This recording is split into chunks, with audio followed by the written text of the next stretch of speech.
रूस भारत से 8400 करोड़ के बेहद ही खास क्रिटिकल और बेहद इंपॉर्टेंट इलेक्ट्रॉनिक इक्विपमेंट जो है वो खरीद रहा है और इस बात को लेकर खुलासा हुआ है। अब जो 8400 करोड़ रुपए खर्च होंगे उसमें टेलीकम्युनिकेशन के साथ साथ सर्वर, इसके अलावा कॉम्प्लेक्स इलेक्ट्रॉनिक इक्विपमेंट और सिविल और मिलिट्री एप्लीकेशन, इन तमाम चीजों की खरीदारी होनी है। They offer each other so much.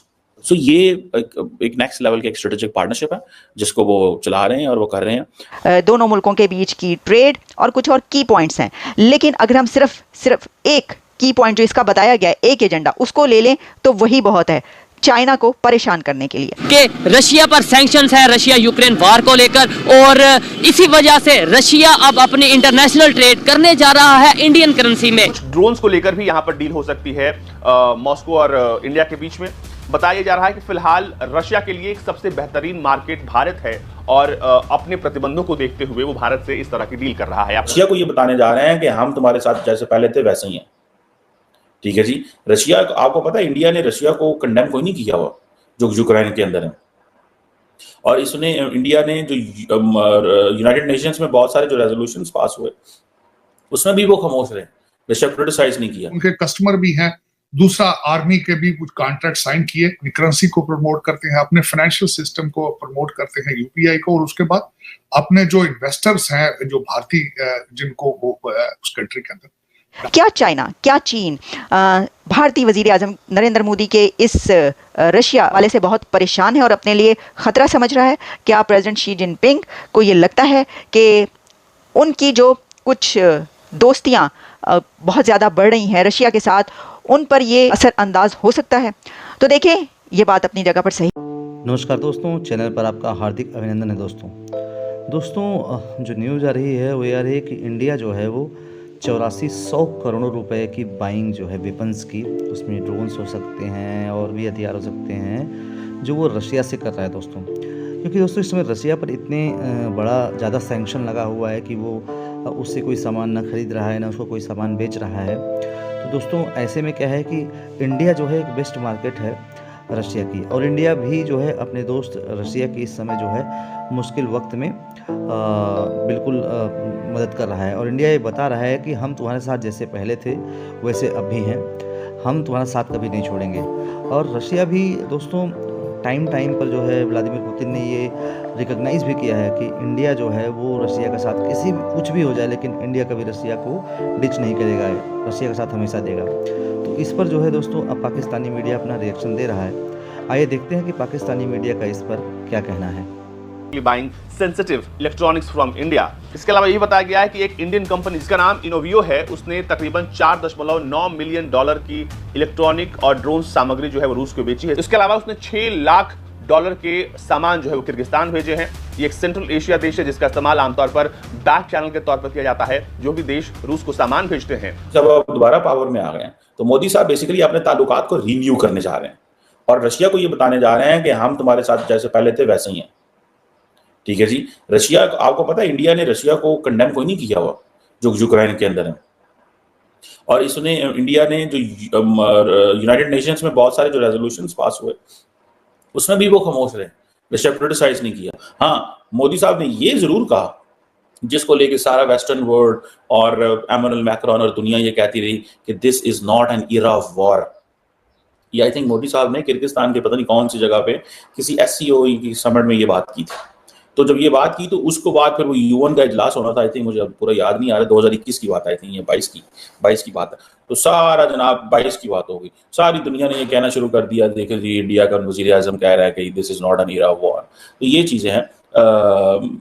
So India जो है ना, when it comes to strategic autonomy, India is basically a rational actor, ठीक है जी, and particularly for its ties with the western and non western world. उसकी वजह ये है कि इंडिया कहता है यार आप लोग जब आपका दिल करता है आप आगे हक कर लेते हो, जब दिल कर लेता है आप कहते हो जी अभी हमारे इंटरेस्ट आपके साथ मिलते हैं तो चलो ठीक है आपके इंटरेस्ट हमारे साथ मिलते हैं तो हमारा भी तो इंटरेस्ट देख रहे हैं ना आपके साथ मिलते हैं कि नहीं मिलते। इंडिया ऐसे बात करता है। ये चीजें जो है ना, ये हर मुल्क बात नहीं, ये पाकिस्तान नहीं कर सकता, ठीक है। वैसे पाकिस्तान भी हल्का फुल्का करता है, लेकिन पाकिस्तान और चाइना करता है। पाकिस्तान चाइना पे कोई चीज बर्दाश्त नहीं करता, जो मर्जी आप कर लें, कह लें वेस्टर्न ममालिक को जी डेट ट्रैप है, फलानी चीज है, चाइनीज ऐसे हैं, चाइनीज वैसे हैं। पाकिस्तान जो है ना, ये चीज फिर चाइनीज को भी अच्छी लगती है पाकिस्तान की, कि एटलीस्ट पाकिस्तान जो है ना उसकी दोस्ती इस लेवल पे है, ठीक है जी। अब रशिया का जो जो पहले जिसे कहते हैं ना बहुत ज्यादा वेपन दिया करता था, ठीक है जी, तो अब वो कम हो गया। पहले आप देखें कि रशिया जो है, अगर 2019 से 13 की मैं एक स्टडी देख रहा था सिपरी की, Stockholm International Peace Research Institute की, अगर उस वक्त 76% इंडिया रशिया से इंपोर्ट वेपन कर रहा था। अब जो है वो तकरीबन 2019 से लेके 2023 का अगर देखें तो सिर्फ 36% है। So it means Russia, India has gone to France, India has gone to America, India has gone to Israel, India has gone to other destinations, and there is some sort of indigenous development, जिसे वो आत्मनिर्भर भारत कहते हैं, ठीक है जी। तो ये अपनी वो फॉरेन पॉलिसी को जो है वो डाइवर्सिफाई करने के चक्कर में वेस्टर्न जो कंट्रीज है, जैसे मैंने कहा, दैट इज डिस्काउंटेड ऑयल। ये वही डिस्काउंटेड ऑयल है जो इंडिया रशिया से खरीद के घर में उसको रिफाइन करके और अमेरिका और यूरोप को बेच रहा है। इस चीज पे वो पड़ते हैं। आप समझ सकते हैं कि असल में इन रियलिटी रशिया और चाइना की जो इस वक्त की रिलेशंस हैं वो अमेरिका के खिलाफ हैं, इंडिया के खिलाफ नहीं हैं, क्योंकि रशिया इंडिया के खिलाफ नहीं हो सकता। ये बात आप समझ लें कि इंडिया और रशिया की जो डेकेड्स पुरानी दोस्ती है, मैं सिर्फ ये रिलेशंस नहीं कह रही, याद रखिए, ये बहुत गहरी दोस्ती है, बहुत गूढ़ियाँ हैं इनके बीच में, तो ये नहीं ख़त्म हो सकते। और आप ये भी इसको कह सकते हैं कि इंडियन प्राइम मिनिस्टर की तरफ से अगर रशिया में कोई ऐसा सवाल उठाया जाएगा, ये जो भी डिस्कशन होगी उसके ऊपर चाइना का अगर कोई टॉपिक आता है, तो रशिया को वो बात माननी पड़ेगी और रशिया उसके ऊपर या फिर ये कि खामोश रहेगा। तो एक बात तो ये है कि चाइना भी ये समझता है कि फ्यूचर में भी कभी कोई ऐसा स्टेप चीन के कहने पर नहीं लेंगे जो इंडिया के खिलाफ जा रहा हो, चाहे रशिया जिस भी ब्लॉक में शामिल हो जाए, वो ऐसा नहीं करेगा। इसकी एक और वजह भी है, देखिए सिर्फ ऐसा नहीं है, क्योंकि हम कहते हैं ना कि जो इसमें कुछ लोग ये कह सकते हैं कि देखें जो इकोनॉमी के इंटरेस्ट होते हैं, वो जो दोस्तियां होती हैं, फ्रेंडशिप होती हैं, चाहे वो जितनी मर्जी सदियों पुरानी हो, उसको बदल देती हैं, ऐसा होता है। लेकिन प्रॉब्लम यह है कि इंडिया इस वक्त इतनी बड़ी इकोनॉमी बन चुका है एक, और दुनिया की सबसे बड़ी पॉपुलेशन, सबसे बड़ी डेमोक्रेसी, तो रशिया ऐसे दोस्त को क्यों खोना चाहेगा, कभी भी नहीं। और फिर इस जंग के दौरान, यूक्रेन और रशिया की जंग के दौरान, भारत ने जिस तरीके से रशिया का तेल खरीदा है धड़ाधड़, तो रशिया की इकोनॉमी आपको पता है इस वक्त बूस्ट कर रही है और ट्रेड और ज़्यादा बढ़ जाएगी। तेल हो सकता है भारत और ज़्यादा लेना स्टार्ट कर दे उससे, और कुछ और भी बड़े हमें ऐसे इंडिया और रशिया के बीच इकोनॉमिक एग्रीमेंट्स, ट्रेड एग्रीमेंट्स देखने को मिलेंगे। आप देखेंगे अब वेस्टर्न वर्ल्ड का जी, आप तो उसकी रशिया की वॉर इकोनॉमी को सपोर्ट कर रहे हैं, आप उसकी वॉर इकोनॉमी को सपोर्ट कर रहे हैं। आपको पता है जब से ये यूक्रेन वॉर, ये 2023 तक इंडिया तकरीबन ठीक है जी, 2023 में $54 अरब का उन्होंने ऑयल खरीदा, $54 बिलियन।